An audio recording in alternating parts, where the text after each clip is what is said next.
பெரும் கோடீஸ்வரராகும் யோகம். ஒன்று தெரிந்து கொள்ளுங்கள், ஒவ்வொரு வருடமும் ஒரு ராசியில் குரு பகவான் அமர்ந்திருக்கின்றார். இந்த மாதம் ஞாயிற்றுக்கிழமை குரு பகவான் மிதுன ராசிக்கு வருகின்றார். எல்லோரும் மிதுன ராசிக்காரங்களுக்கு ஜென்ம குரு, அதனால் கஷ்டப்படுவாங்கம்பாங்க. ஒன்றை மட்டும் தெரிந்து கொள்ள வேண்டும், எந்த ஒரு ராசியில் குரு பகவானோ எந்த கிரகம் அமர்ந்திருக்கின்றதோ அந்த ராசியில் அந்த நட்சத்திரம் இருப்பின் கண்டிப்பாக அவர்களுக்கு அது யோகத்தை கொடுக்கின்றது. இந்த முறை குரு பகவான் புதனுடைய வீடான மிதுனத்திலே வந்து இருக்கின்றார். 12 முறை அல்லது 13 முறை குருவை சந்திரன் கோச்சாரப்படி சுற்றி வருவார். இப்பொழுது கோச்சாரப்படி குரு பகவான் மிதுன ராசிக்கு வர்றார்.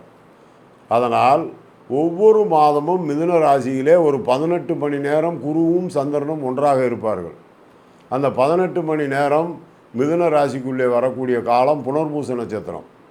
புனர்பூச நட்சத்திரத்திலே குரு பகவான் தன்னுடைய இடத்தை கிராஸ் செய்வார். அப்போ குருவை கிராஸ் செய்யும்போது அவர் மிருகசீரிசம் 3 4, திருவாதிரை 1 2 3 4, குரு புனர்பூசம் 1 2 3, இந்த 9 இடத்துலையும் கிராஸ் பண்ணும்போது அதில் கடைசியில் இருக்க புனர்பூசம் 1 2 3ல் சந்திரன் கிராஸ் ஆகிற அன்னைக்கு இந்த வருஷம் கோடீஸ்வரன் நினைக்கிறவங்க 13 தடவை கிராஸ் ஆகும். அதை ஜோதிடர்லையோ பஞ்சாங்கம் தெரிஞ்சவங்க அதை எடுத்து பார்த்து, அந்த சந்திரன் கிராஸ் ஆகும்போது குருச்சந்திர யோகமாக வருகின்றார். குரு சந்திர யோகமாக வருகின்றார். இந்த குரு திருவாதிரையில் வரும்போது குருச்சந்திர யோகமாகவும் வருவார், குறிச்சண்டால யோகமாகவும் வருவார். திருவாதிரைகள் வரும்போது ராகு நட்சத்திரம் உள்ளே கிராஸ் ஆகும்போது குறிச்சண்டால யோகமாக மாறுகின்றார்.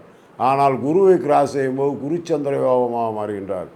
அப்போ கிட்டத்தட்ட ஒரு 11 முறை 12 முறை இந்த சந்திரன் கிராஸ் ஆகும்போது கரெக்டாக எடுத்து திருவாதிரை நட்சத்திரத்துக்குள்ள குரு கிராஸ் ஆகும்போது அந்த 8 மாத காலம் நடராஜருக்கு களி, நல்ல களி வச்சு நடராஜருக்கு கொடுத்து சாப்பிடுங்க. இல்லை வீட்டில் வெந்தய களி கிண்டியோ உளுந்தங்களி கிண்டியோ சாப்பிடுங்க. நிச்சயமாக பணம் வரும். எங்கேயும் போய் எந்த சாமியும் நீங்கள் அதிகமாக செய்ய வேண்டாம். ஒரு களிக்கு இவ்வளவு பலர் உண்டா?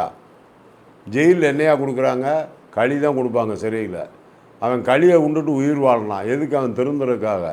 பணம் வர வேண்டும் என்றால் இந்த முறை 11லிருந்து 12 தடவை அந்த திருவாதிரை நட்சத்திரத்தில் குரு இருக்கும்போது சந்திரன் கிராஸ் ஆவார், புனர்பூச நட்சத்திரத்தில் குரு இருக்கும்போது சந்திரன் கிராஸ் ஆவார்.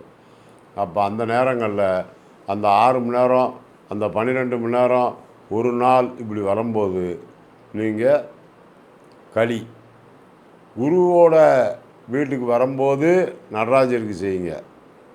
திருவாதிரையில் அந்த குரு இருக்கும்போது நடராஜருக்கு நீங்கள் செய்யலாம். ஆனால் களி என்பது கண்டிப்பாக சாப்பிட வேண்டும்.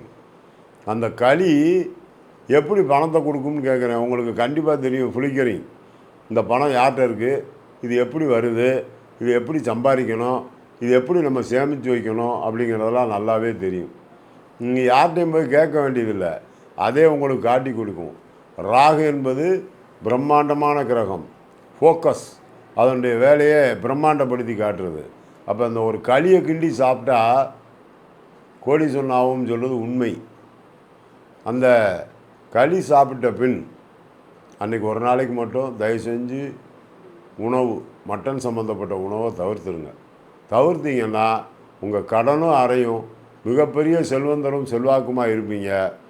திருவாதிரைக்கு ஒரு வாய்க்களின்னு ஒரு பழமொழி இருக்குது, அதெல்லாம் உங்களுக்கு உண்மை.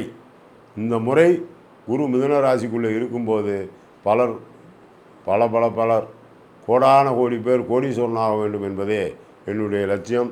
என்னுடைய ஜோதிட கணக்கும் வானவியல் சாஸ்திரமும் உணவும் எப்பவும் பொய் சொல்லாது.